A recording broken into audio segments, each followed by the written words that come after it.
All right, folks, what's going on? This is episode 729 of the First and Frame Rate Show. I am VF Baller. Over here, we talk about Georgia Southern and Atlanta Falcons football. I hope you guys had a Merry Christmas and a Happy Holidays if you don't celebrate Christmas. Hopefully, everything went good and went your way. For me, it was a pretty good time to get with the family and do some things with my son. I mean, it was awesome. I really cannot complain. It was one of the better holidays that I've had in a long time, and it was much needed. So that was awesome. So I just hope you had the same amount of joy as I had. It was just absolutely great. So today we're going to talk about the Falcons, and we're going to talk about how much help do they need, because they need a good bit of help to get in the playoffs. Yes, I'm going to talk about the playoffs. A lot of people don't want to talk about the playoffs too much because they feel like the Falcons need to go ahead and, just tank and get a better draft pick. But look, if you get in the playoffs, anything can happen. So if, for my understanding, it's like, get in, see what happens. Your defense is good enough to win you some football games. The offense, if they played anything like they played against the Colts, we could be formidable against any team. And I don't care what anybody say. Well, what about the 49ers? Well, you see what the 49ers did. The 49ers had a quarterback that looked like Desmond Ritter. What about the Eagles? The Eagles just won their first game after losing the last three. Whatever. What about the Dallas Cowboys? Well, the Dallas Cowboys ain't looking too hot either. So this is what we're dealing with. Even the top echelon teams are struggling. Not saying that we're any better, but we can get them. Just once you get in the playoffs, anything can happen. So I'm all for it. And we're going to talk about what type of help they need to get in. Do I think they get in? No, not really. I don't think they'll get in, but we're just going to discuss it, because if they do, I mean, anything can happen. So if this is your first time here, like I said, welcome. I could be found on YouTube and Rumble. I'm also on Anchor, Spotify, Apple, and Google Podcasts. I really appreciate you guys. Hit the like button if you're on YouTube or Rumble. I also can be found on Twitter or at X at VF Baller. And the website is firstandframerates.com. If you want to donate or support the show, CashApp and PayPal links will be below. You just check those links out if you do not mind. So let's just go ahead and get into this. Once again, I'll have the link up in the description for this great article. Once again, SI.com. I always like to go to them to talk about Falcon stuff. I think they do a report for all the 28. Shows you the type of, when I started watching football, 2018s, all 32 teams. And I think the Falcons report is one of the fairest articles, or places where you can go find articles for the Falcons. I mean, they're very fair. They talk about a lot of things. And in this article, they talk about how the Falcons playoff picture looks as of right now. Now, the Falcons just won their game against the Colts. They're 7-8 right now. And they beat the Colts in handily fashion. They did a pretty good job of handling this team that won the last five of the last six. And they look like a pretty red-hot, stout, formidable team coming into this game. And we just made them look like bozos. We made them look really, really bad. And like I said, if the Falcons could play like this throughout their, the rest of the season, yeah, you can win every game, but you're going to need some help as well. So right now, the Falcons are going to have to just do their job. They're just going to have to win every game that's ahead of them. Like I said a couple weeks ago, the playoffs start now. I think I said that when they lost against the Panthers. Your playoff hopes, you're in the playoffs now, basically, if you're the Falcons. You're in the playoffs right now, so you have to make something happen. And they did their job. So now the Minnesota Vikings and the New Orleans Saints, they both lost. All three teams, the Vikings, the Saints, and the Falcons, are now at 7-8. So what needs to happen right there? Falcons own the tiebreaker over the Saints, but they'll play them again at the end of the season after they play the Bears.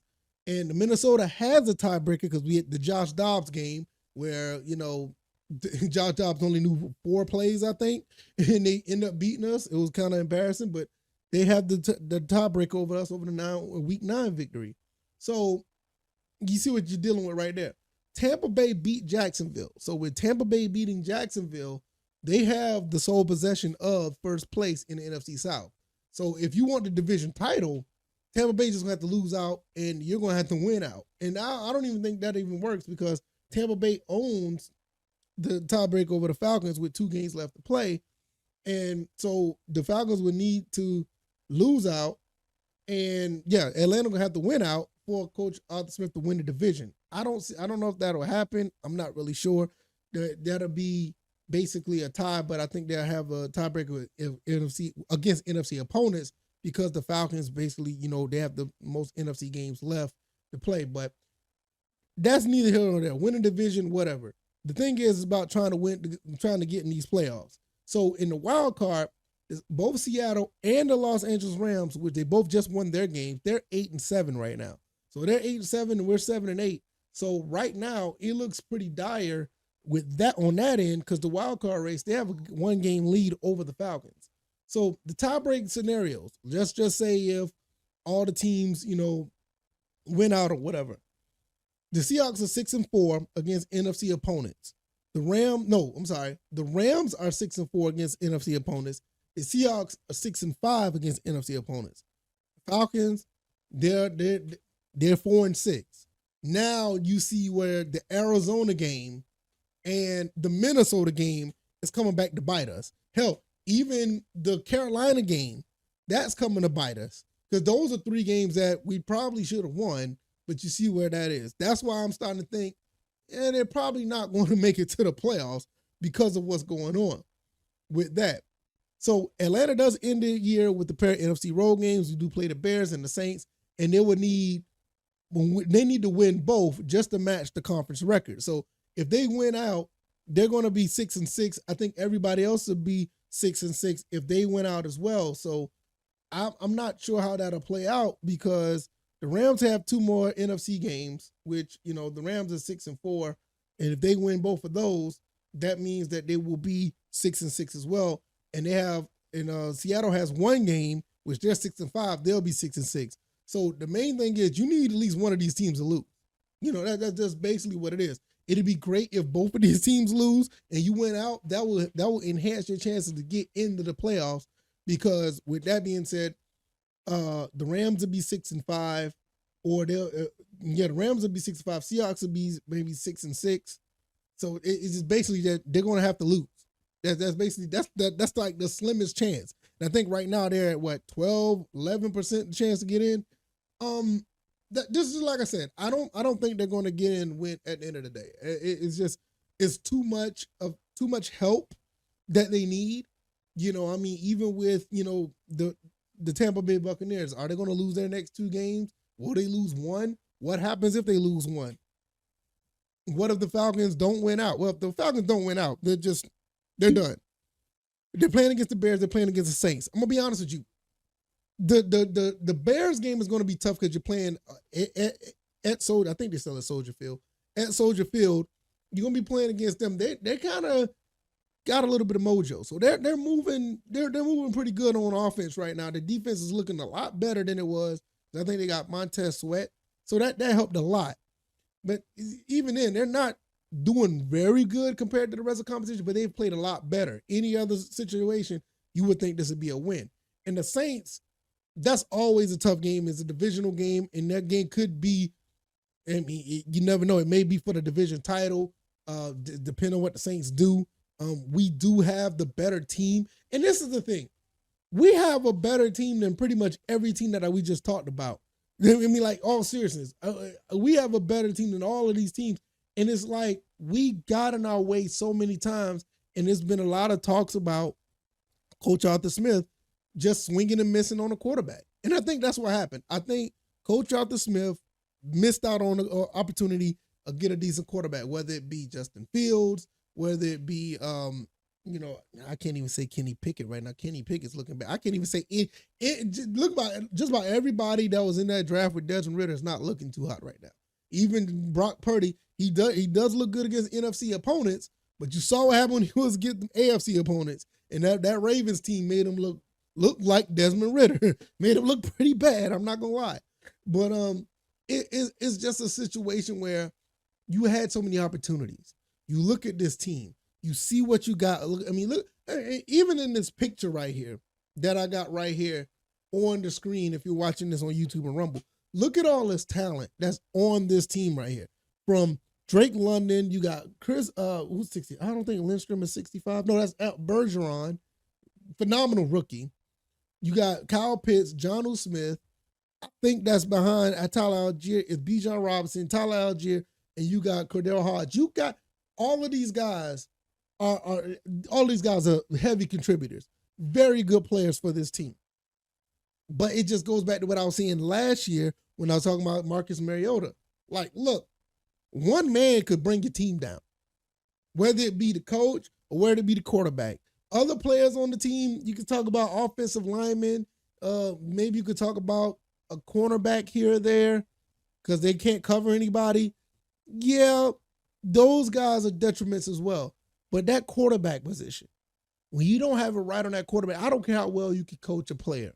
If that quarterback is making bad decisions, you have stuff like this that happens. And we're 2 games behind the Rams. We're 1 game behind Seattle because of stuff like this. Because we couldn't beat the Minnesota Vikings. We could not beat the Arizona Cardinals. So that was more on the defense. When you look at that Carolina game, you look at some other games that we had where the quarterback, just wasn't there.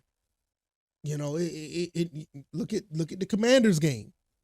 Look at the Commanders game. I mean, he literally, you talk about a bad interception. Yeah, I know the one in Carolina was bad.